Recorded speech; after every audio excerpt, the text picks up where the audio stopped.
If you're going to do this successfully, you need to specialize. Gone are the days where a freelance writer was just a sort of hack for hire.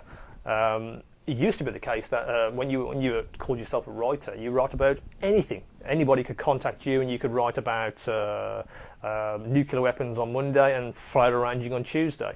That's not the case anymore. What I found is if you specialize, your income rockets, because basically the guys that you're writing for understand that you're an expert in your field, yeah, and if you turn in good work, they'll be back for repeat business. And over time, you just build a reputation.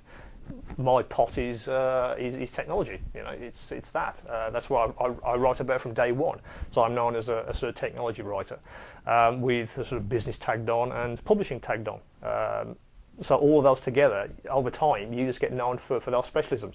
So if you're starting out, you really need to pick one. Yeah, pick a specialism and develop your skills there, knowledge obviously, so you can write this stuff.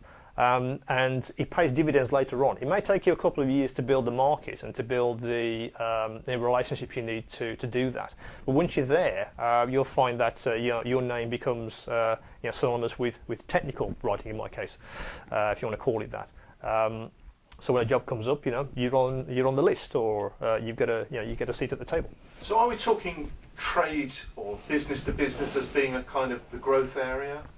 I think over the last 2, 3, 4 years, that's got massive. If you just look at the numbers of contract publishers out there, those are the only guys making any money, frankly. Consumer publishing isn't, and anybody else in that market is struggling. Yeah, whereas the contract publishers who are basically publishing everything from Sainsbury's magazine through to something on fibre optics and charging hundreds of pounds for these newsletters, that's where the growth is.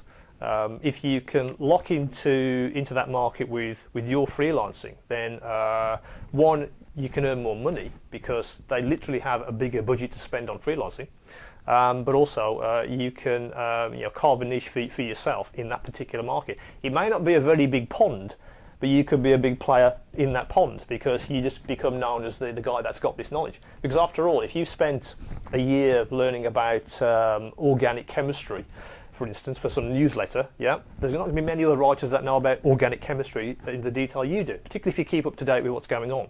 So if you spend the time and energy in that area, then you'll get repeat business. Yeah, and of course, for my case, it was technology, and because I was interested anyway, I thought, well, I'm reading all this stuff on a monthly basis anyway, so can't I sell that to an editor somewhere? That's how I really started. I'm spending literally thousands of pounds a year on magazines and books. I'm absorbing all this information, so I have it. Can't I sell that?